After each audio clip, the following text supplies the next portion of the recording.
The human mind is a labyrinth of secrets. But what if the darkest corners of that maze weren't your own? What if the whispers in the night, the shadows in the corner of your eye, the creeping dread that follows you into your dreams, what if they all belong to something else? Something ancient, patient, and hungry? I used to dismiss such thoughts as the ramblings of the insane. That was before Pinewood Psychiatric Hospital. Before Room 217. Before I learned that reality is as fragile as spun glass, and sanity is a luxury I can no longer afford. My name is Alex Winters, and I'm about to tell you a story that will make you question everything. Your memories, your perceptions, even your own existence. But I have to warn you, once you start reading, there's no going back. The truth I'm about to reveal is a parasite that will burrow into your mind and never let go. You might think you're safe, sitting there in your comfortable home, your familiar surroundings. But are you sure? Take a moment. Look around. Are the walls the same color they were a minute ago? Is that shadow in the corner a little darker, a little closer than it should be? And that whisper you just heard, was it the wind, or something else? Welcome to my world. Welcome to Pinewood. I used to be a nurse, or at least, I thought I was. Fresh out of nursing school, I was brimming with optimism and a fervent desire to make a difference in the world.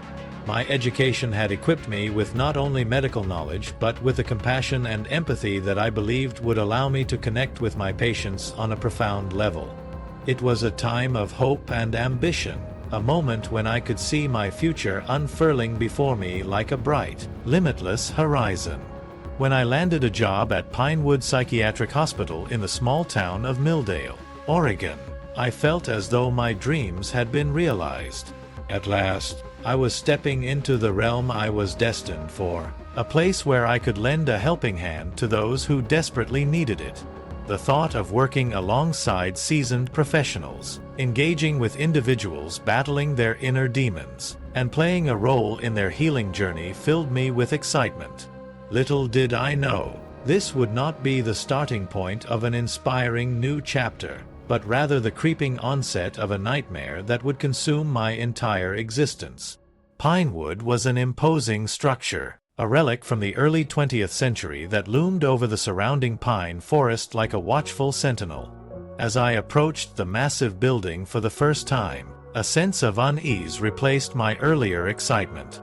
Its red brick walls, which looked polished yet somehow ancient, towered ominously against the crisp blue sky. The Gothic spires jutted into the air, casting long shadows on the ground below, and seemed almost out of place in the peaceful Oregon landscape dotted with tall fir trees and vibrant wildflowers blooming in the underbrush. As I drove up the winding road that led to the hospital, lined with trees whose branches swayed gently in the breeze, I couldn't shake the feeling that the building was keeping watch over me. Its windows, dark and unblinking, felt like the eyes of a great predator assessing whether I was worthy of entry into its depths. The fleeting beauty of the surroundings couldn't mask the unease that crept into my heart. Even the chirping of birds and the rustle of leaves couldn't drown out a faint whisper of apprehension clawing at the back of my mind as I pulled into the parking lot. As I stepped out of my car, the crisp morning air felt heavy, almost suffocating. The sound of the gravel crunching beneath my feet seemed unnaturally loud, breaking the silence that hung around the hospital like a thick fog. I glanced up, taking in the full enormity of the building, and a shiver ran down my spine. Somehow, I knew this place was not just a hospital. It was something else entirely, a world of shadows and secrets that would soon unravel in the most unimaginable ways. With a deep breath, I pushed open the heavy door, the creak echoing through the cavernous entrance hall. My heart raced as I crossed the threshold, the air inside somehow colder, the light dimmer. The lively chatter and laughter of my fellow recruits faded as I stepped into the building's grasp. The stark white walls, adorned with faded photographs and clinical charts, felt sterile and unwelcoming. Every step I took echoed through the hallway like a warning, the shadows gathering around me as if they were alive, waiting to consume the unwary. In that moment, I had no idea how quickly I would be swept into an unraveling tapestry of fear and uncertainty, where the lines between patient and caregiver would blur and I would find myself battling not only for the well-being of my patients but for my own sanity in the face of the darkness that lurked within those walls. Pinewood Psychiatric Hospital would become a place of trials far greater than I anticipated, a crucible that would force me to confront the very essence of my identity, testing my beliefs, my resilience, and ultimately my soul. Dr. Eleanor Reeves, the head psychiatrist, greeted me in the lobby with a sense of authority that was difficult to ignore. She stood tall, her stature imposing, and her stern expression seemed carved from granite. Her steel-gray hair was pulled back into a meticulously tight bun, accentuating the sharp angles of her face. When she extended her hand to shake mine, her smile was polite but clinical. It didn't quite reach her eyes, which held a depth of experience and perhaps hidden challenges that I couldn't yet comprehend. "Welcome to Pinewood, Alex," she said, her voice crisp and professional, resonating with a firmness that suggested she was a woman used to being in control. "We're glad to have you on board. I trust you're ready for the challenges that come with working in a high-security psychiatric facility." I nodded, trying to project confidence despite the flutter of nerves building in my stomach like storm clouds gathering before a downpour. "Yes, Dr. Reeves. I'm looking forward to it." My voice came out steadier than I felt, but the anticipation of what lay ahead was palpable. She then gestured for me to follow her, and I fell into step beside her. As we moved deeper into the building, she guided me through a series of locked doors, each one requiring a different keycard that she produced from a sleek, professional-looking folder. The sound of the locks clicking open echoed in the silence, a reminder of the stringent security measures in place. Each barrier we surpassed felt like a layer of secrecy peeling away, and yet, with every door, an unmistakable weight pressed down on me. The environment shifted perceptibly the further we ventured into the heart of the hospital. The bright, inviting colors of the lobby faded into cold, institutional white and gray. The walls shimmered under the harsh fluorescent lights, and the air felt heavy and stagnant, almost thick, as if filled with unsaid words and unresolved tensions. With each successive door we passed through, I could swear the temperature dropped slightly, a chill creeping beneath my skin that spoke of the many difficult stories that had unfolded behind those walls. As we reached the final door, Dr. Reeves paused and turned to face me, her gaze piercing but not unkind. "Here we are, Alex," she said, her tone shifting slightly, perhaps sensing my building apprehension. "This is where you will begin to understand what makes Pinewood unique and challenging." My heart raced as she ushered me inside, where the reality of the facility and its inhabitants awaited my arrival, a world cloaked in complexities, yearning for understanding, and perhaps healing. The experience was not merely about providing support. It would soon become a test of my skills, resilience, and capacity for empathy in the face of profound trials. "You'll be assigned to our high-security ward," Dr. Reeves explained as we walked. "Specifically, you'll be caring for the patient in room 217. It's a unique case." Something in her tone made me uneasy. "Unique how?" Dr. Reeves stopped in front of a heavy metal door marked 217. "The patient hasn't spoken in over a decade. Not a word. He's been here longer than any of our current staff, transferred from another facility that shut down. We don't know much about his history, but he's considered highly dangerous. You are never to be alone with him, understood?" I nodded, a chill running down my spine despite the warmth of the corridor. "Good," she said, swiping her key card. The door opened with a soft hiss. "Meet John Doe." The room was sparse, a bed, a desk, and a chair, all bolted to the floor. And there, sitting in the corner, was John Doe. He was older than I expected, probably in his 60s, with long, unkempt gray hair and a scraggly beard. But it was his eyes that caught my attention. They were a pale, almost colorless blue, and they seemed to look right through me. "Hello, John," I said softly, doing my best to convey warmth through my voice.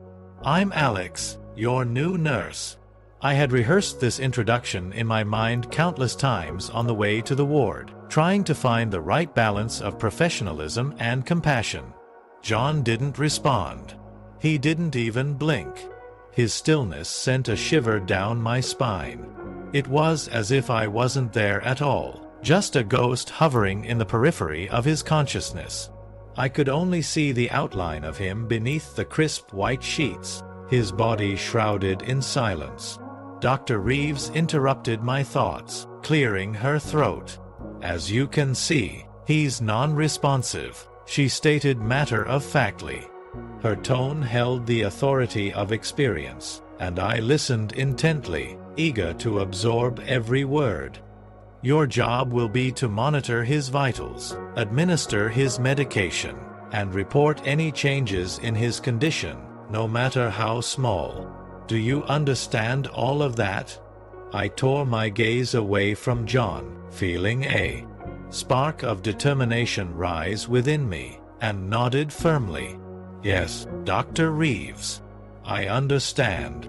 There was a weight in my chest mingled with nervousness, but I was ready to dive into the responsibilities that lay ahead.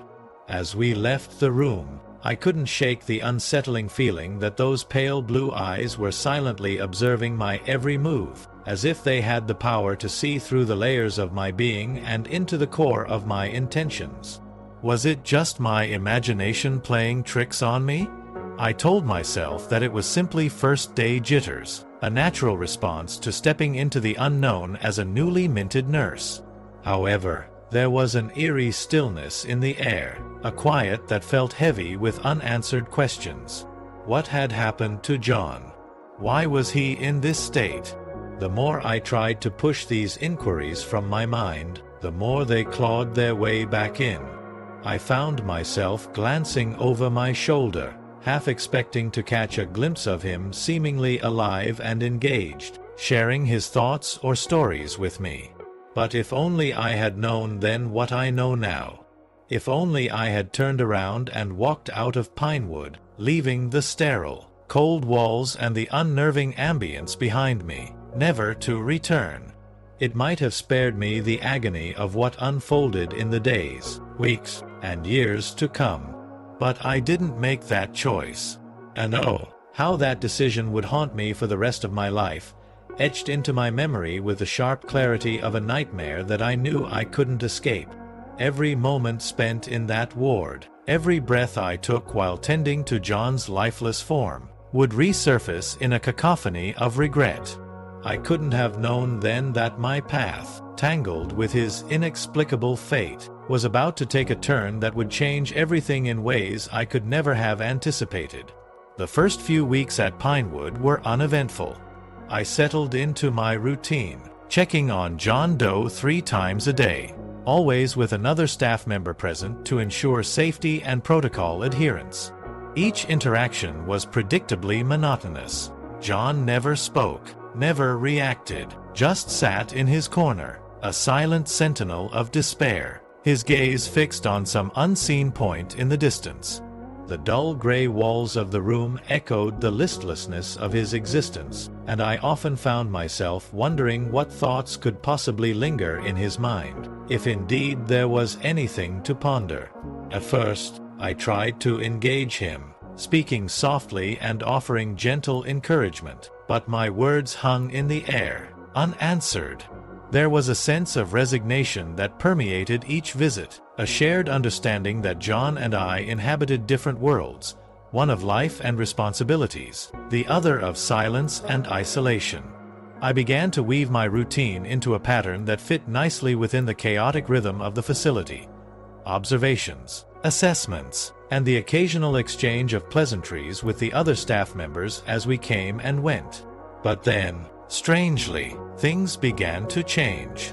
It started small, subtle flickers that might easily be dismissed as figments of an overworked mind or the inevitable quirks of the psyche that come with long hours in a high-stress environment.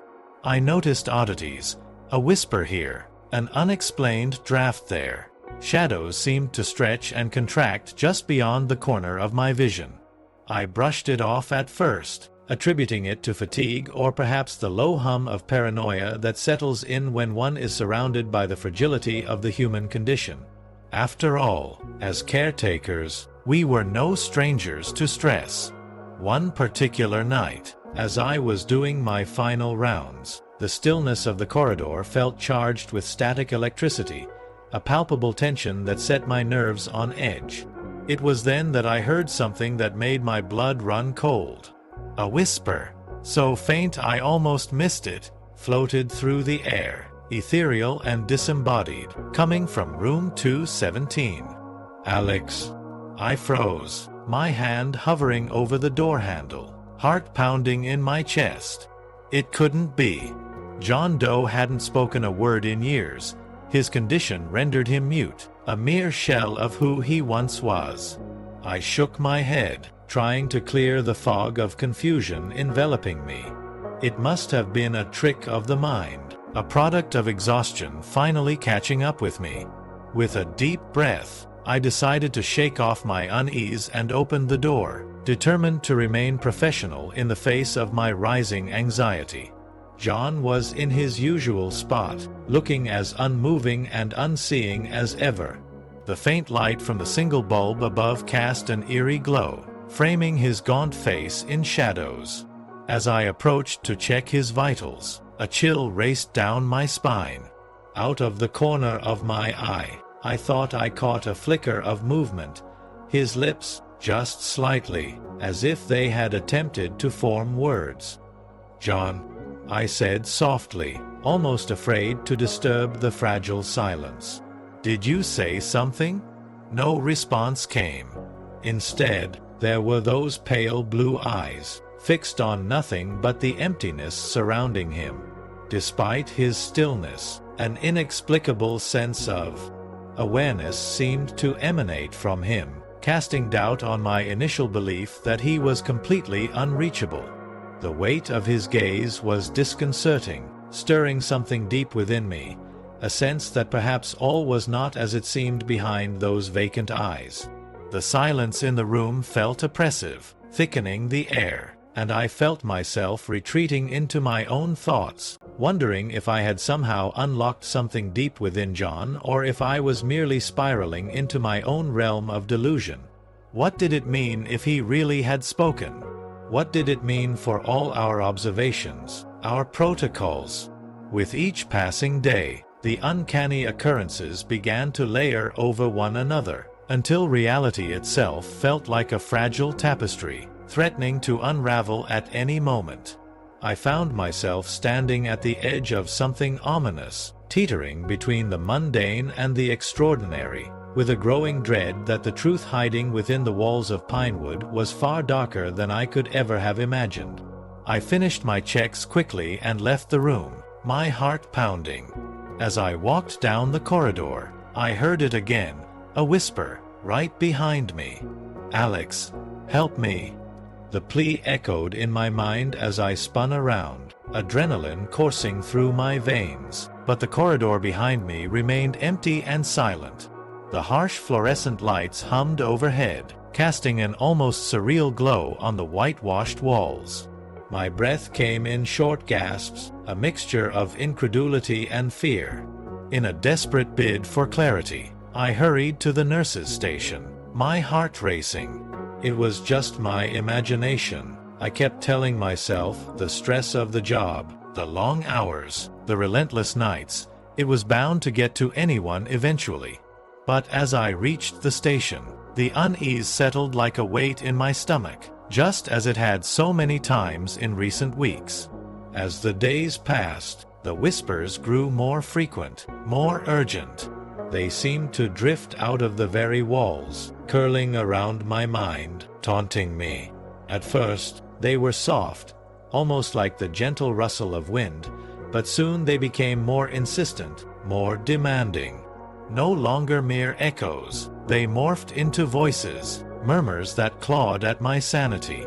And then, their nature changed completely.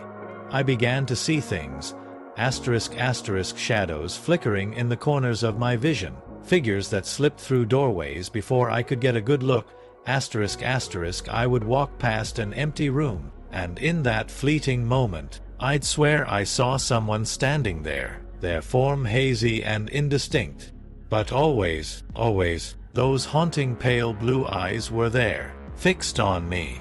Eyes that seemed to see right through me, that weighed my soul against some terrible judgment. Each night, I recounted these occurrences to my colleagues during breaks, hoping for understanding, a shared experience, instead. They laughed it off, it's just the nature of the job, they said with dismissive waves of their hands. You'll get used to it. It happens to all of us. Their nonchalance fed my frustration, their laughter chilling the words I longed to articulate. Wasn't it real for me? But I didn't get used to it. If anything, it spiraled out of control. I started having nightmares, intensely vivid and more harrowing than any horror film, in these dreams. I found myself trapped in room 217, a stark, sterile space filled with an overwhelming sense of dread.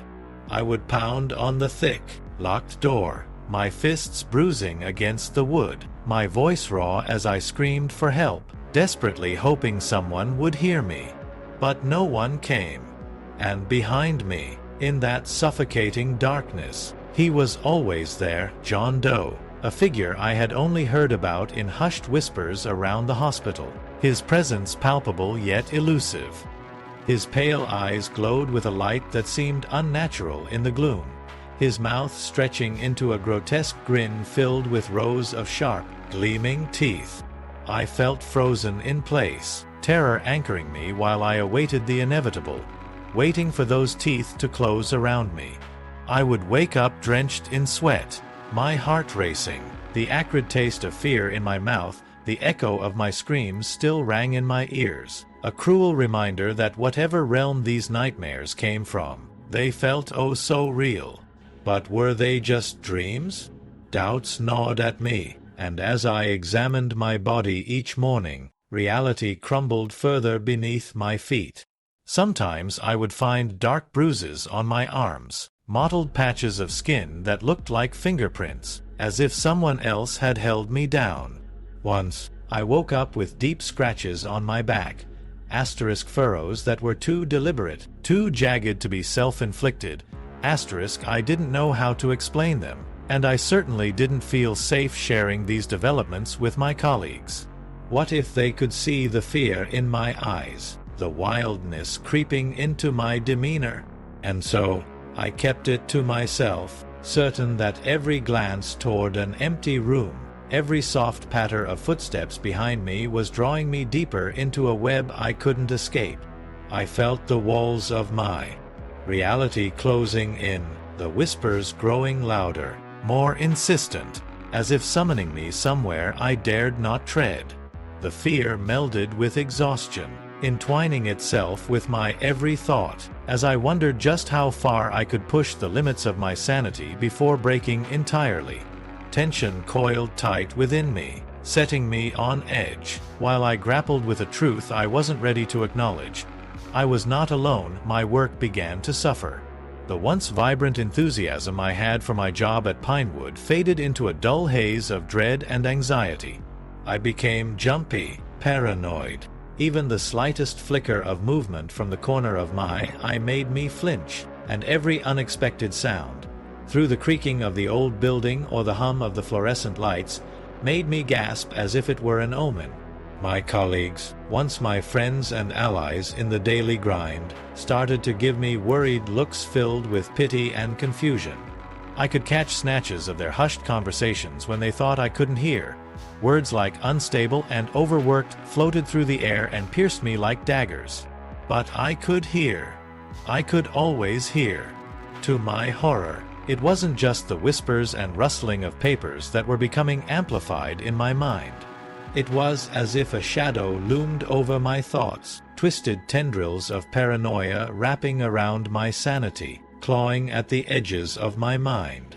Rumors about room 217 circulated among the staff like a malignant secret. It was the kind of room everyone seemed to fear, despite its unassuming appearance, a simple door, slightly ajar, amidst a row of bland offices. One night, about 2 months into my job at Pinewood, everything changed. I was doing my usual rounds, my hands shaking uncontrollably as I made my way to room 217. Each step felt like I was dragging weights behind me. The air became thick and stifling, pulling at my lungs. As I approached the nondescript door, my heart raced in a frantic tempo that seemed out of sync with the world around me. I hesitated when I reached for the door handle, unease wrapping around me like an old shroud. Then, out of the oppressive silence of the hallway, I heard it, John's voice, clear as day, not a whisper this time, cutting through the fear like a knife. "I've been waiting for you, Alex."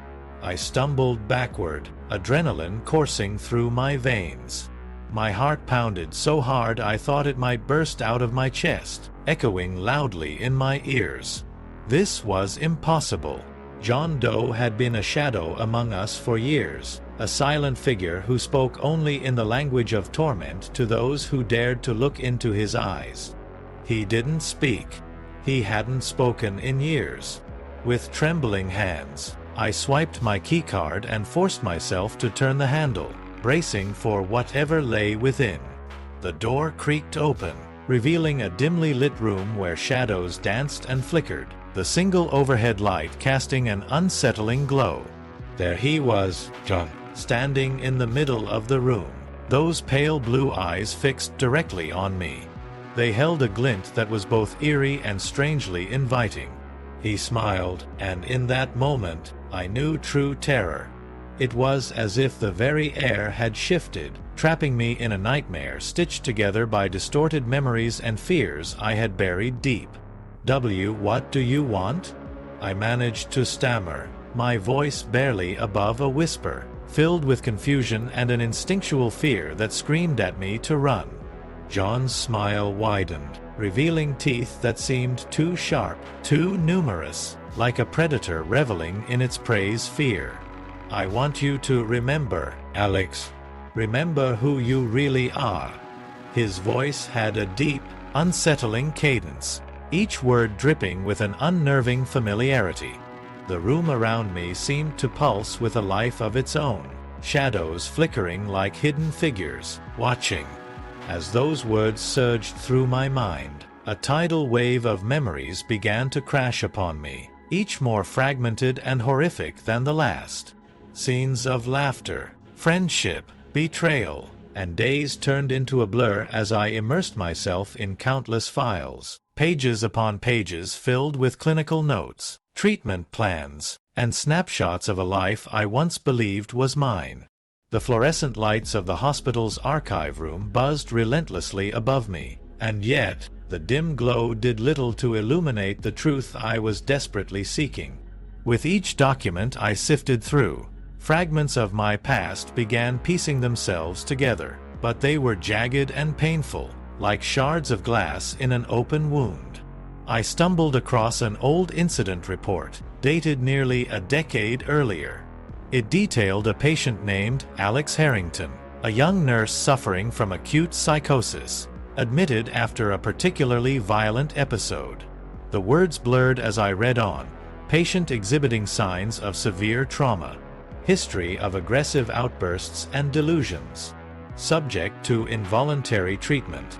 Cold dread seeped into my veins as I realized the truth. I had no recollection of those events, yet the evidence was irrefutable. The name on the report was mine, and the circumstances painted a haunting picture of a life I had lived behind closed doors, behind the very walls I thought I had escaped.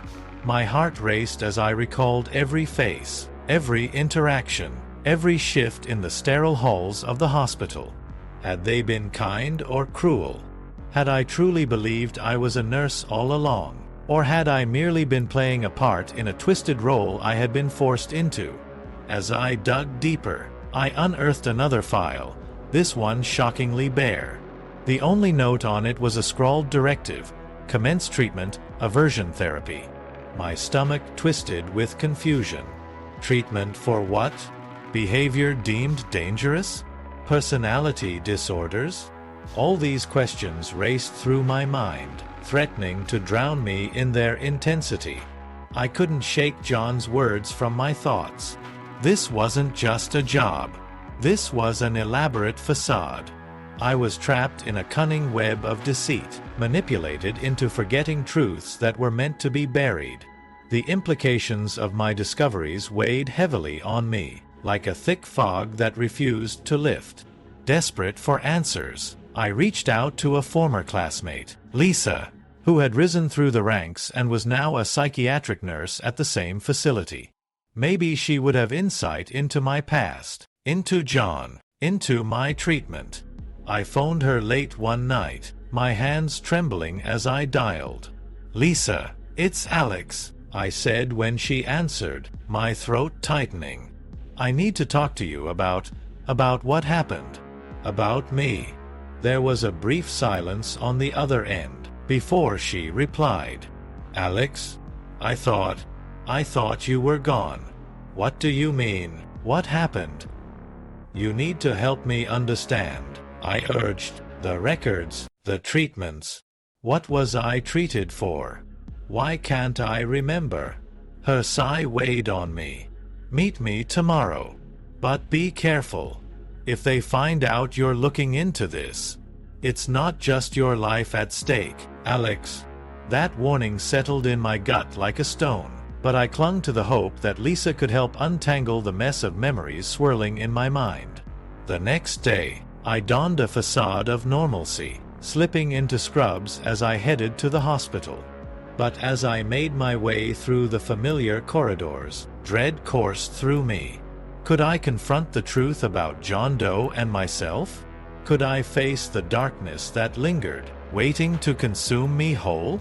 Somewhere deep within me, a flicker of resolve ignited, as if a small spark had been kindled in the darkness of my confusion and fear. The truth, however terrifying it might prove to be, was my only hope for freedom from the tangled web of uncertainty that surrounded me. As I rounded the final corner of the static-filled hallway to meet Lisa, the weight of my impending confrontation bore down on me. I steeled myself, preparing for the storm that was about to unfold, an emotional tempest ready to hurl my secrets into the light. Whatever came next, I resolved to face it head-on. I had to remember. There were whisperings of records hidden deep in the archives detailing the unethical experiments conducted at Pinewood decades ago. Experiments crafted with a chilling intent to erase and rewrite memories, as if the very fabric of one's identity could be treated like a blank canvas for others to manipulate. The sheer audacity and moral bankruptcy of these investigations sent a shiver through me, igniting an instinctual urge to flee. But where could I run when the very walls seemed imbued with remnants of pain and torment? The lead researcher's name suddenly crystallized in my mind, jumping out at me like a signpost in the oppressive fog of my thoughts. Dr. Eleanor Reeves. A name that sent tendrils of familiarity creeping through my consciousness, though the reason eluded me, leaving a tightening sensation in my gut. But that was impossible. Dr. Reeves couldn't be old enough to have been involved in those experiments all those years ago. She had always seemed so young, vibrant, and woven into the present moment during our meetings, full of life and energy that eclipsed her age. The notion of her having worked here when those horrific experiments were allegedly conducted seemed ludicrous at best. Unless time in Pinewood didn't flow the way I had always understood it to. The implication was deeply unsettling, causing a cold dread to settle in my bones. What kind of place had I stumbled into? Was Pinewood a kind of time capsule, A laboratory where time itself had been warped, manipulated like the very memories it sought to control? The questions spiraled within me, echoing in the silence of the sterile environment. As I dug deeper into the labyrinth of information, each revelation filled me with a mounting sense of dread akin to a dark shadow creeping closer. I stumbled upon more disturbing evidence, a list of patients whose lives had languished at Pinewood for decades, their ages suspiciously frozen in time, caught in a prison of forgotten memories and entangled pasts. Old newspaper clippings with faded photographs of staff members surfaced, showcasing faces that looked eerily unchanged from their portraits taken in the 1950s. Their expressions, a haunting blend of serene smiles masking darker truths, echoed through the ages, conveying an uncanny sense of eternal youth amidst the grotesque backdrop of suffering. Then, as though a sledgehammer had struck my chest, I came upon my own file. The words leaped off the page as my heart raced in a frantic dance of disbelief. Alexandra Winters, admitted to Pinewood Psychiatric Hospital in 1995. Diagnosis: severe dissociative identity disorder. The letters blurred before my eyes, transformed into a tangled jumble of confusion as gravity pulled me deeper into despair. It felt as if the floor had vanished beneath my feet. The walls of the past spun around me like a cyclone, my thoughts spiraling into chaos as I scanned the information again, desperate to grasp its meaning. 1995? But that was impossible. I was only 28. How could I have been a patient here for over 2 decades? It shattered the illusion of my seemingly normal life into 1,000 splintered pieces, exposing the jagged edges of my reality and the gaping void where my memories should have dwelled. Frantic questions surged through my mind like a raging river. What had happened to me? Who had I become? How could I have been locked away in this twisted nightmare while the world outside continued to turn, oblivious to my entrapment? As I stumbled through the threat of resurfacing memories and the hazy visions of my past, I knew that the answers lay just beyond my grasp, buried beneath layers of fog, yet persistent in their call. I had to confront the storm that awaited me with Lisa, the pivotal moment that might lead me back to my fragmented self and perhaps, ultimately, to my liberation. Unless it was all true. Unless my entire life as a nurse, a life filled with purpose, a life I had fought tooth and nail to achieve, was merely a delusion, a false identity created by my fractured mind, or worse, a carefully curated persona implanted by the experiments at Pinewood. My thoughts spiraled further into chaos, the implications of this reality threatening to engulf me whole.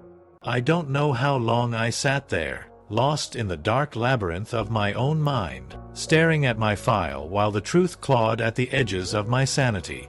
When I finally looked up, my heart seized at the sight of Dr. Reeves standing in the doorway, her face an inscrutable mask, though I could sense the waves of sympathy radiating from her. It was eerie, almost condescending. "Oh, Alex," she said softly, her voice rich with a kind of sorrow that made my stomach churn. "I had hoped we wouldn't have to go through this again." "Again?" I whispered, my voice hoarse, fighting against the tightening knot of panic in my throat. The word hung in the air, a fragile thread connecting us to whatever dark history had unfolded within these walls. Each syllable felt like an echo of a reality I couldn't grasp, a life I could not remember living. My heart raced as I stared into her eyes, searching for answers, desperately needing to know what she meant, what had been taken from me, and what could possibly happen next. Every instinct screamed at me to run, but I was rooted to the spot, a moth drawn to the flame of the truth she withheld. Dr. Reeves nodded, her demeanor calm, almost serene, as if she were the embodiment of patience itself. "This isn't the first time you've awakened. Each time, we hoped the treatment had worked, that you could live peacefully in your new identity. But it never lasts." Her gaze bore into mine, An unsettling mix of sympathy and something else, an emotion I couldn't quite place. What are you?" I stammered, my pulse racing as fear and confusion warred inside me. The sterile smell of antiseptic in the hospital room began to suffocate me, suffusing the air with an anxious tension that pressed against my chest. Dr. Reeves smiled, but it wasn't a warm, reassuring smile. Rather, it was a smile that made my skin crawl. It was too wide, too full of teeth, the kind that made me think of predators basking in the sun, waiting for the perfect moment to strike. "We are the caretakers, Alex. We keep souls like yours safe, protected from a world that doesn't understand." Her words dripped with an unsettling calmness, as if she were delivering a well-rehearsed line. As she spoke, the seemingly solid walls of the hospital began to ripple and shift, like the surface of a disturbed pond. I blinked and saw glimpses of other realities swirling around me, endless corridors that stretched into infinity, filled with dim lights that flickered ominously. I caught fleeting images of rooms where patients screamed, not from pain, but from a terror that clawed at the very essence of their being. Shadows slithered around the corners of my vision, and I could have sworn I saw otherworldly creatures, grotesque and unfathomable, moving just out of sight, evading my gaze like nightmares too fearful to confront. "This isn't real," I whispered, squeezing my eyes shut as hard as I could. I just wanted to pull away from this maddening illusion, to retreat into the comfort of ignorance. This can't be real. Yet behind my eyelids, the visions persisted. Flashes of distorted faces and echoing cries played like a broken record, each note sharp and dissonant. "Oh, but it is," Dr. Reeves said, her voice changing, deepening into something inhuman, like a creature speaking from the depths of a dark abyss. Her presence became somehow larger, suffocatingly imposing, as if reality itself warped around her. "This is the only reality, Alex. The only one that matters." In that moment, I felt utterly trapped, ensnared by truths I didn't want to face. A part of me desperately longed to believe in the normalcy of my life. When I opened my eyes, Dr. Reeves was gone. In her place stood John Doe, his pale eyes gleaming with an otherworldly light. "Welcome back, Alex," he said, reaching out a hand that was no longer human. "Are you ready to remember everything?" I wanted to scream, to run, to wake up from this nightmare. But I couldn't move. I could only watch as John's hand touched my forehead, and the last vestiges of my sanity slipped away. Now, I sit in room 217, writing this story, my story. Or is it? In this place where reality bends and time has no meaning, can I trust anything? Can I even trust my own mind? If you're reading this, consider it a warning. If you ever find yourself driving past a psychiatric hospital on a lonely road, don't stop. Don't look too closely at the windows. And if you see a face peering out at you, pale eyes gleaming in the darkness, drive away as fast as you can. Because in places like Pinewood, the line between sanity and madness, between reality and nightmare, is thinner than you could ever imagine. It's as if the very air around me vibrates with the uncertainties that dance just beyond the edge of comprehension. The walls feel like they are closing in. The shadows whisper secrets meant only for those who have lost their grip on reason. The flickering lights overhead cast eerie patterns, twisting the ordinary into something grotesque. Here, within these sterile confines, I have witnessed the fragile threads that bind our consciousness unravel into chaos. And once you cross that line, there's no coming back. It's a journey into the depths of the mind where the familiar transforms into the grotesque, where the accepted truths of the world dissolve into a viscous stew of fear and confusion. Perhaps I'll wake up tomorrow in my apartment, ready for another day at work, surrounded by the mundanity of life, the clatter of the coffee shop on the corner, the hum of traffic outside my window, the comforting purr of my cat nestled on the sofa. Yet, here, in the quiet of this room, I find myself grappling with the notion that perhaps those memories are mere fabrications of a brain that has become too tangled in its own design. But as I sit here, watching the shadows move in ways they shouldn't, listening to the whispers that never stop, I know the truth nestled deep within my chest, an unshakable weight. I am Alexandra Winters. I am a patient at Pinewood Psychiatric Hospital. The identity clings to me like a second skin, suffocating yet familiar. I have always been a patient, tethered to this institution's whispered promises of recovery and the haunting specter of despair. The relentless routine of medication, therapy sessions, and the chilly stares of the staff that know too much leave me feeling both vulnerable and examined, a specimen under glass. And I always will be. I see it in the eyes of my fellow patients, that flicker of recognition mingled with dread. We are trapped in a cycle from which there seems to be no escape. Each face tells a story of battles fought and lost, of hopes dashed against the unforgiving walls. As I sit here, pen in hand, the boundaries of reality continue to shift around me. The very act of writing is a rebellion, a frantic summoning of my existence amidst the chaos. The walls of room 217 pulse like a living thing, throbbing to the rhythm of my anxious heart, and I can hear the whispers growing louder, more insistent, taunting me as they loop and intertwine with my thoughts. But something is changing. With each word I write, I feel a strange clarity seeping into my mind. It's as if the ink is a lifeline, a thread connecting my scattered thoughts back to a sense of purpose. Each stroke of the pen pulls the frayed edges of my sanity tighter, stitching together fragments of my identity that feel so easily lost. No longer merely an observer to my own disintegration, I am asserting my existence, pushing back against the tide of uncertainty. In this moment, I choose to be more than just a patient in this asylum. I choose to reclaim my narrative, to weave words into a tapestry that might just hold the power to redefine my reality.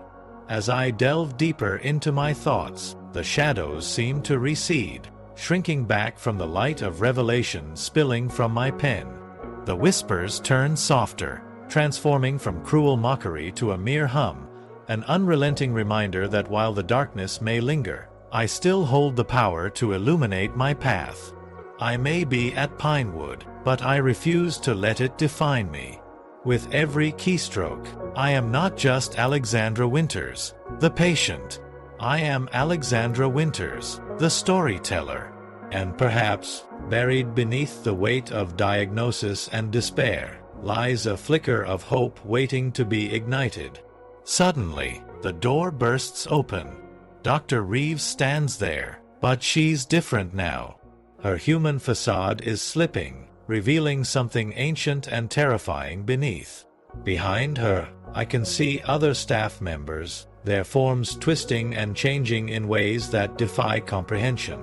"It's time to stop this, Alex," Dr. Reeves says, her voice a guttural growl. "You're only hurting yourself by resisting." But as she reaches for me, something unexpected happens. John Doe, the patient I thought I was caring for, steps between us. His eyes, once pale and empty, now burn with an intense light. "No," he says, his voice strong and clear. "You've held her long enough. It's time for Alex to know the truth." With those words, the room explodes into chaos.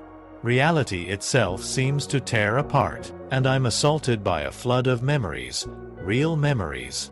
I see myself as a young journalist, investigating rumors of unethical experiments at Pinewood. I remember sneaking into the hospital, discovering horrors beyond imagination. And I remember being caught, dragged into the depths of Pinewood, my mind torn apart and reassembled countless times.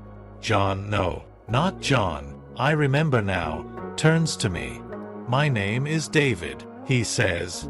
I was a doctor here, before I discovered what was really happening. I've been trying to wake you up for years, Alex. You're the only one who can expose the truth. As David speaks, the creatures that were once Dr. Reeves and the staff close in around us. But with each step they take, they seem to lose substance, as if the truth is weakening them. Remember, Alex, David urges. Remember who you are. Remember why you came here. And I do remember. With a clarity I haven't felt in years. I remember everything. I am Alexandra Winters, investigative journalist. I came to Pinewood to uncover the truth, and in doing so, I stumbled upon something far darker than I could have imagined. With this overwhelming realization, the world around us begins to crumble in ways I could never have anticipated. The walls of Pinewood dissolve like wax under a searing flame, revealing the decrepit and abandoned building it truly is, a crumbling shell of faded glory. Paint peels from the walls, and debris litter the floor, remnants of a once bustling institution now left to decay in silent mourning. The air is thick with the musty scent of mildew, and the remnants of forgotten lives. The creatures that had tormented us, the specters conjured from our darkest fears, shriek one last time before disintegrating into nothingness, swirling away like wisps of smoke in the wind. Their power shatters under the weight of the undeniable truth we have uncovered, a destructive force stronger than any illusion they wielded against us. As their forms vanish, an eerie silence settles over the grounds. As the last vestiges of this false reality fade away, I find myself standing amidst the overgrown ruins of Pinewood Psychiatric Hospital. The morning sun filters through the trees, casting dappled light that dances on the ground, illuminating patches of wildflowers that dare to blossom in this forsaken place. David stands beside me, his face a canvas of shock and disbelief, mirroring the tumult of emotions swirling within me. "It's over," he says softly, his voice a mixture of relief and astonishment. The words hang in the air, heavy with the weight of a lifetime of fear finally being lifted. After all these years, it's finally over. But even as the words resonate, a nagging doubt tugs at the corners of my mind. Is it truly over? The oppressive atmosphere that once enveloped us has dissipated, yet as we begin to make our way out of the hospital grounds, the feeling of being watched persists, creeping unease that seeps into my bones. In the corner of my eye, I catch glimpses of shadows darting between the trees, moving in ways that defy logic. They slip away just as quickly as I can focus on them, leaving behind an unsettling impression, a reminder that echoes with a sense of dread. My heart races as I strain to listen, and in the silence, I can still hear a faint whisper brushing against my consciousness like a chilling breeze. "We'll be waiting, Alex. We'll always be waiting." I shiver at the sound, the remnants of a voice that once held so much power over me now merely a memory, but one that signals the end of one chapter and the potential beginning of another. I turn to David, seeking solace in his eyes, yet I find the same uncertainty mirrored back at me, a reflection of the turmoil that still churns within. "What do we do now?" I ask, the weight of the question pressing down on us like the thick canopy of trees that surrounds the hospital grounds. The thought of moving forward feels daunting. The time for action has come, yet the path remains shrouded in uncertainty. I await David's response, hoping he might have the answers that elude me, hoping he might dispel the shadows that linger at the edges of my vision. Whatever we decide, I know our journey hasn't concluded. A new reality dawns, but a lingering darkness lurks just out of sight. He takes a deep breath, looking back at the looming structure of Pinewood. "We tell our story," he says. "We make sure this never happens to anyone else again." As we walk away from Pinewood, I clutch my notebook tightly, my fingers digging into the worn leather cover as if it were a lifeline. The story I've poured my soul into, a tumultuous narrative woven with threads of despair, betrayal, and hidden truths, may be the key to exposing the harsh reality that lies beneath the surface. Yet, it serves as a striking reminder of the fragility of our perceived reality and the unsettling depths of human darkness that lurk just out of sight. To anyone who may someday read this, tread lightly in the labyrinth of your convictions. Be cautious of the beliefs you choose to embrace, for they may lead you astray in a world rife with deception. Question everything, even the very fabric of your own mind. After all, in a landscape where reality can be twisted and reshaped with ease, the truth stands as both our greatest weapon against ignorance and our most profound vulnerability, susceptible to the very forces that desire to shroud it in silence. And should you find yourself driving along a desolate road, the night thick and choking, with the silhouette of an abandoned psychiatric hospital looming in your rearview mirror, I implore you, keep driving. Do not succumb to the impulse to glance back, for there are memories there that should remain undisturbed. Some stories, once begun, never truly find their conclusion, leaving behind echoes of despair that resonate long after the final page is turned. In the dim, stagnant shadows of forsaken places like Pinewood, ancient narratives simmer, and unseen things lie in wait, eager for the next unsuspecting wanderer to stumble into their web of lies and madness. As for me, I will persist in my quest for truth, relentless in my writing and unwavering in my investigations. For I believe that the truth, no matter how terrifying or shrouded in darkness, must be told. It is a burden I am willing to bear, even if it means confronting the shadows that haunt my own mind and risking everything I hold dear. Because in the end, our stories are all we have. They are the essence of our humanity and the bridges that connect us through time and experience. I am resolute in my determination to ensure that mine counts for something more than just mere words on a page. I want it to be a beacon for those lost in the chaos, a warning to those who overlook the darkness weaving through the tapestry of human existence, and a testament to the resilience of the spirit in its relentless pursuit of understanding, clarity, and, ultimately, the light. As David and I walk away from Pinewood, the weight of our experiences heavy on our shoulders, I can't shake the feeling that our ordeal isn't truly over.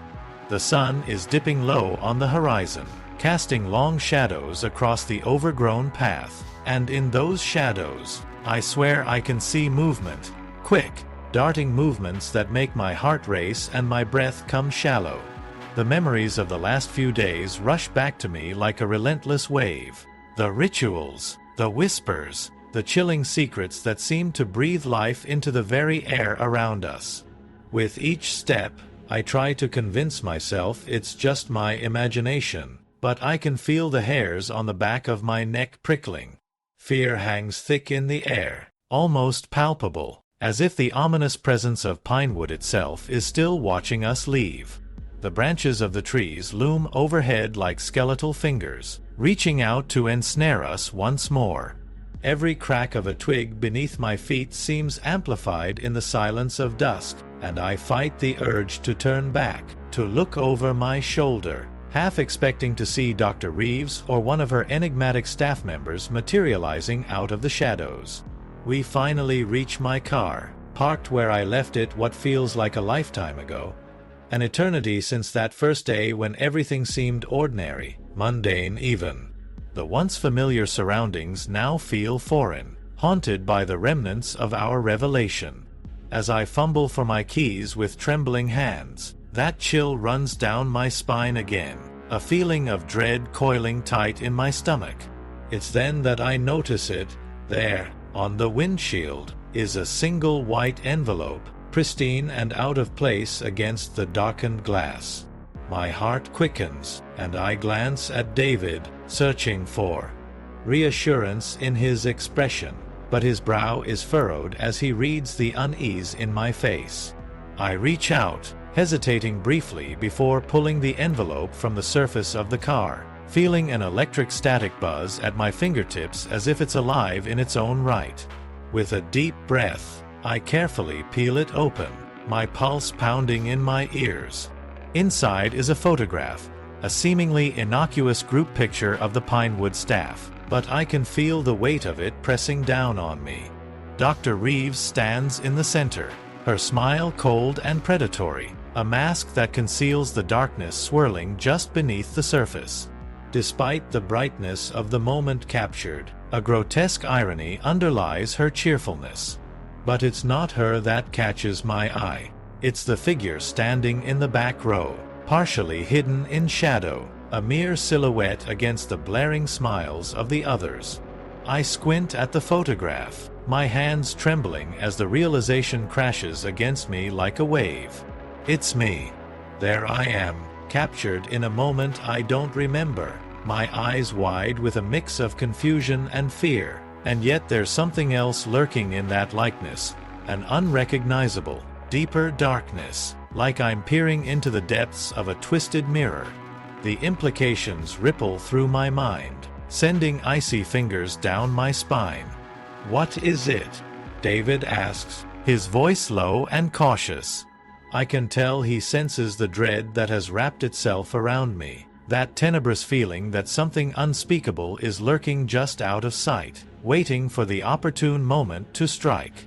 My voice falters as I try to explain, the words failing to convey the weight of the revelation, the lurking sense of danger that still clings to the air. "It's a photo of us," I finally manage, but the words fall flat. The truth is a knot in my throat. I've always known Pinewood harbored dark secrets, but this? This felt like a breach of something sacred, a crossing of boundaries that should have stayed untraveled. As the sun dips below the horizon, casting us into shadow, the feeling of being watched intensifies. The envelope feels like a warning, a harbinger of what's to come. I look around nervously, feeling the encroaching darkness, and wonder, who else knows? What other eyes lie in wait, hidden within the lurking shadows? David leans closer, peering at the photograph over my shoulder. His frown deepens, and I see the realization dawn in his eyes. I'm not just a bystander in this story. I'm entwined in its dark tapestry, the threads of fate weaving tighter around me. "Let's get out of here," he says, urgency in his tone, but my grip tightens around the envelope. I know that whatever has begun at Pinewood is far from over. The shadows are alive with secrets, and I feel an unshakable pull back toward that ominous place, like the haunting call of a siren luring me into its depths. What have we awakened, and how deep does this darkness truly run? As we finally climb into the car and start the engine, a sense of foreboding lingers, whispering that our ordeal may just be the beginning. The photo is dated 3 days from now. I take a deep breath, my chest tight with a mixture of urgency and fear. I look up at David, my heart pounding like a war drum. "We need to leave. Now."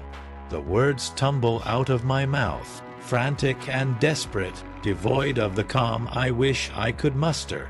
But as I turn to get into the car, an icy sensation creeps down my spine and I freeze in my tracks. There, in the rearview mirror, I catch a glimpse of something that sends a jolt of recognition through me. Familiar, yet unsettling. Pale eyes stare back at me, and for a moment, the world around me fades into a blur. The aging streetlights, the shimmering reflection of the night sky, and the old oak trees lining the driveway all dissolve into the background. Then I hear it, a whisper that seems to rise from the shadows, echoing around me as if it comes from everywhere and nowhere all at once. "Welcome back, Alex. Your room is waiting." The voice is haunting, drenched in a familiarity that chills me to the bone. I blink, hoping it's just a trick of the mind, a figment of my imagination fueled by the anxiety coursing through my veins. But when I reopen my eyes, the face is gone, snatched back into the darkness from which it came. I shove the car door open, my legs feeling like they are made of lead, and scramble inside. David stares at me, concern etched on his face as he senses the shift in my demeanor. As we pull away from Pinewood, its dilapidated facade disappearing in the rearview, the whispers linger like an oppressive fog. They grow louder with each passing mile, swirling around us, threading their way into my thoughts, and taunting me with memories I'd rather forget. Welcome back, it seems to echo, drowning out the sound of the tires on the asphalt. The trees flash by in a blur of darkness, their silhouettes reaching for us as if trying to pull us back into the depths of the familiar nightmare that is Pinewood.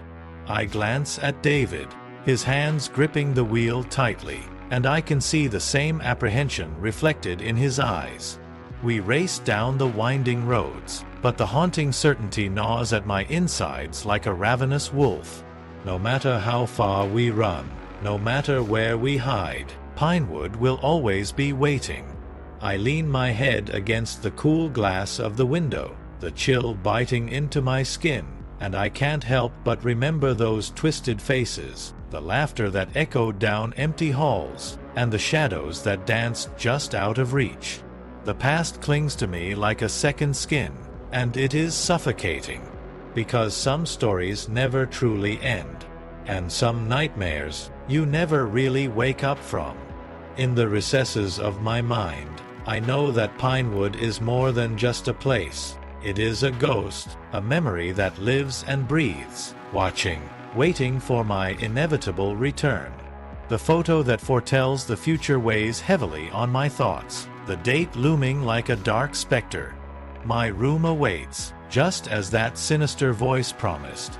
I turn to David, determination sparking within me as I whisper, "We can't go back.